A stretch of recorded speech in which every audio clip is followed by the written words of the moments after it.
నమస్తే.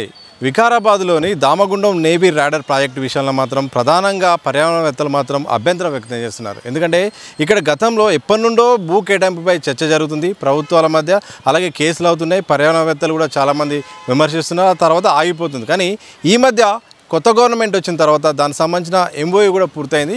భూ కేటాయింపు మాత్రం ఆ నేవీకి ఇస్తున్నట్టు కూడా రాష్ట్ర ప్రభుత్వం మాత్రం ఒక విధానపరమైన నిర్ణయం అయితే తీసుకుంది. దీన్ని చాలామంది ఎన్విరాన్మెంట్ యాక్టివిస్ట్ మాత్రం అభ్యంతరం వ్యక్తం చేస్తున్నారు.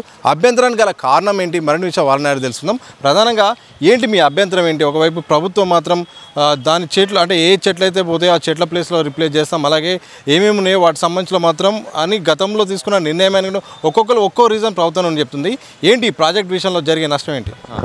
ఇప్పుడు మీరు చెప్పినారు కదా, ఫస్ట్ పాయింట్ ఒక ఇంపార్టెంట్ పాయింట్ నుంచే షూట్ చేద్దాం. మీరు ఏమన్నారంటే ప్రభుత్వం చెప్తున్నది ఏమని అంటే, మేము ఇక్కడ చెట్లను నరుకుతున్నాం కదా, దానికి కంపెన్సేషన్ ఎఫారెస్టేషన్ చేస్తాం, మేము వేరే జాగాలో పోయి మేము ప్లాంటేషన్ చేస్తామని. అదే జాగాలో పోయి ప్రాజెక్ట్ చేసుకోమని అంటున్నాం, అంతే. మేము చెప్పేది అదే.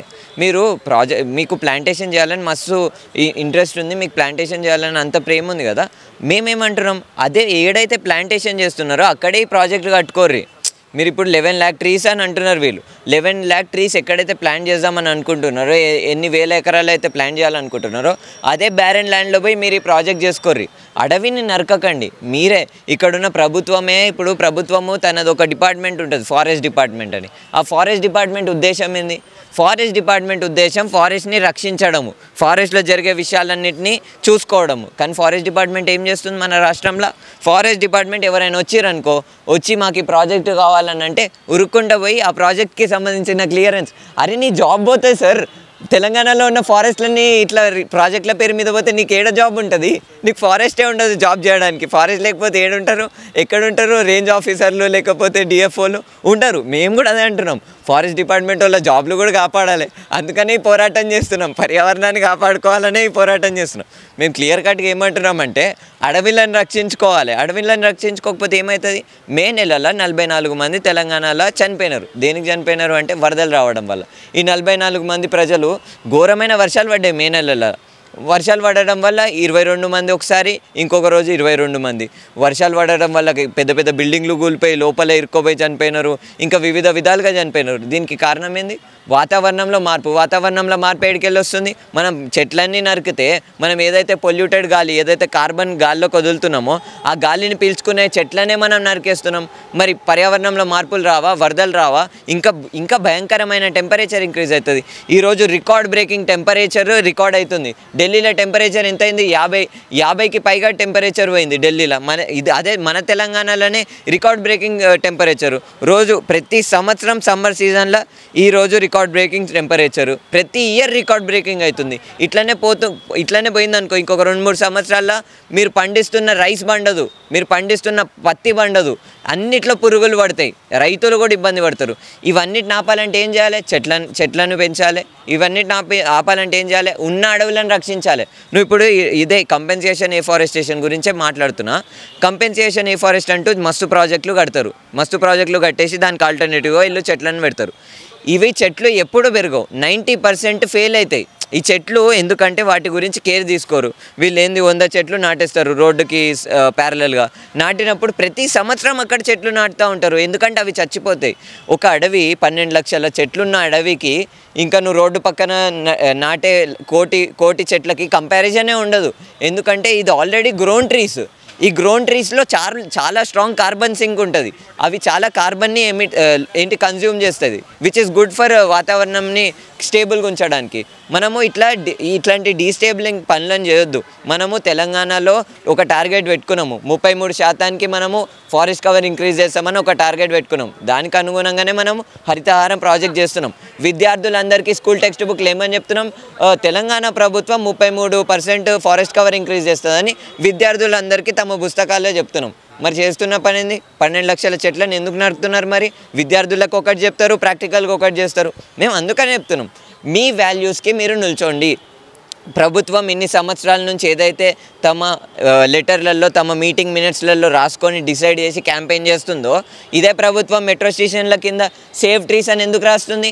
నీకు ట్రీస్ని సేవ్ చేయాలని లేకపోతే చేయకు, ఇవన్నీ పనులు చేయకు, గ్రీన్ వాషింగ్ చేయకు, పర్యావరణం గురించి మేము పట్టించుకుంటామని చెప్పకు.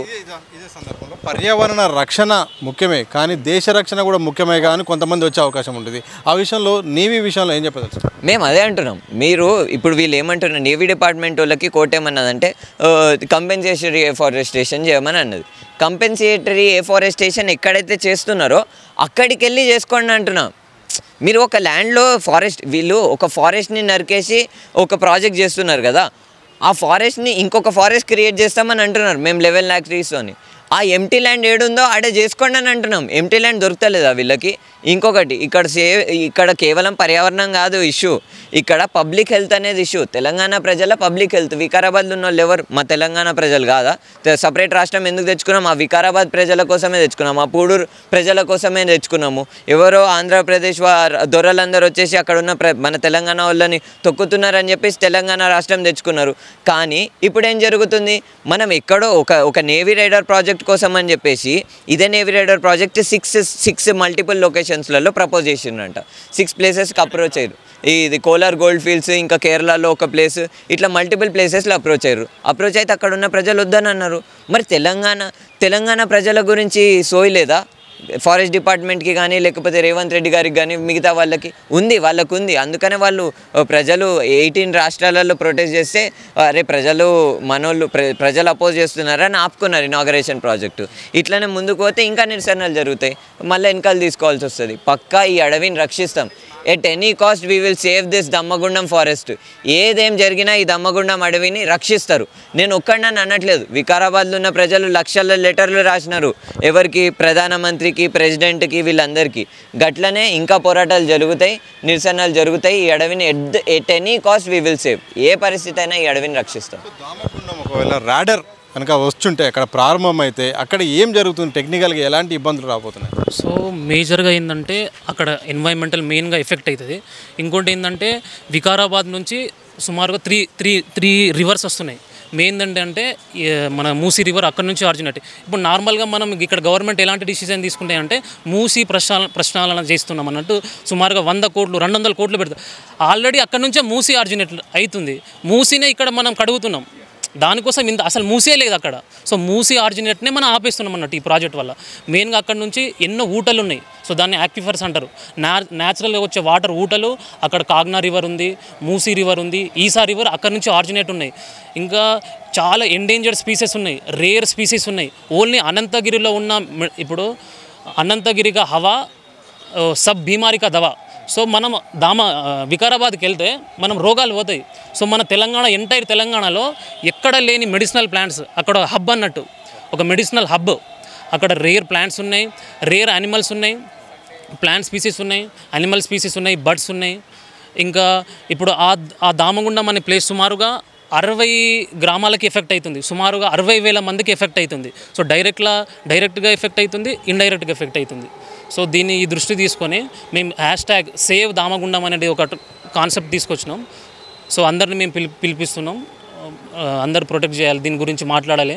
సో దాదాపు ప్రభుత్వం కూడా భూసేకరణ కూడా అయిపోయింది, ప్రభుత్వం నిర్ణయం తీసుకుంది. సరే కోర్టులు, కేసులు ఇవన్నీ నిరసనలు వస్తాయి. ఒకవేళ ప్రభుత్వం వెనక్కి తగ్గకపోతే ఎలా ముందుకెళ్తారు? సో మేమైతే ఈ ప్రాజెక్ట్ని అయితే ఎట్టి పరిస్థితుల్లో మేము ఆపడానికి రెడీగా ఉన్నాం. సో మేమని కాదు, మా లాంటి వాళ్ళు క్లైమేట్ యాక్టివిస్టులు చాలామంది దీని గురించి. సో మేము రీసెంట్గా సుమారుగా 18 ప్లేస్లో, ఈ దేశంలో 18 ప్లేస్ నుంచి మేము ప్రొటెస్ట్ చేసినాం. సో దాన్ని ఆ ప్రెషర్ వల్ల మొన్న ఇక్కడ ఇనాగ్రేషన్ ప్రోగ్రామ్ ఉండే దాన్ని వెనుకకి తీసుకున్నారు.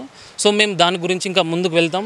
మేమే కాదు, ఇక్కడున్న చాలామంది దీనికి పొలిటికల్గా ఇష్యూ కూడా తీసుకుంటున్నారు. అక్కడున్న లోకల్ పీపుల్స్ కూడా దీని గురించి మాట్లాడుతున్నారు. వాళ్ళు కూడా ప్రొటెస్ట్ చేయడానికి రెడీగా ఉన్నారు. అంటే ఈ ప్రాజెక్ట్ని ఆపడానికి రెడీగా ఉన్నారు.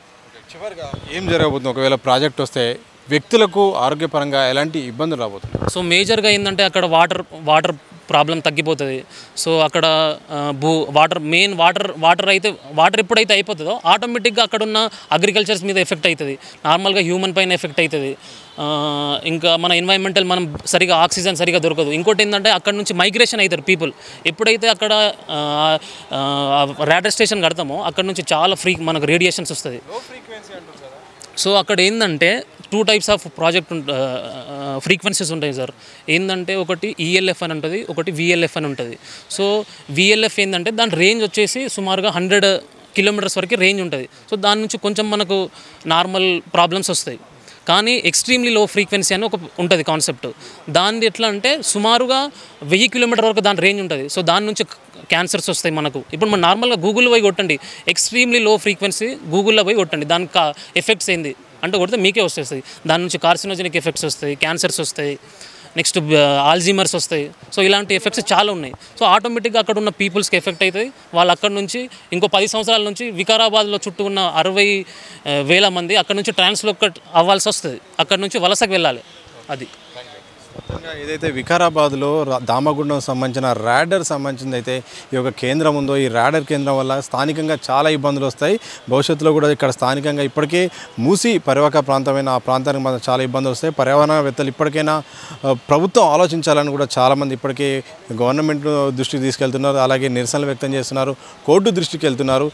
దేశ రక్షణ ముఖ్యమే, కానీ పర్యావరణం అంతకన్నా ముఖ్యం. పర్యావరణం పాడైతే అక్కడ చాలా వందల గ్రామాలు కూడా అనారోగ్యానికి గురైతే వలసల వెళ్ళాల్సిన పరిస్థితి. ఎట్టి పరిస్థితుల్లో మాత్రం ఈ ప్రాజెక్టు విషయంలో మాత్రం భూసేకరణ విషయంలో రాష్ట్ర ప్రభుత్వం వెనక్కి తగ్గాలని కూడా పర్యావరణవేత్తలే మాత్రం డిమాండ్ చేసిన సందర్భం మాత్రం కనిపిస్తూ ఉంది. కెమెరా పర్సన్ మసూదంతో సది దిశా టీవీ, హైదరాబాద్.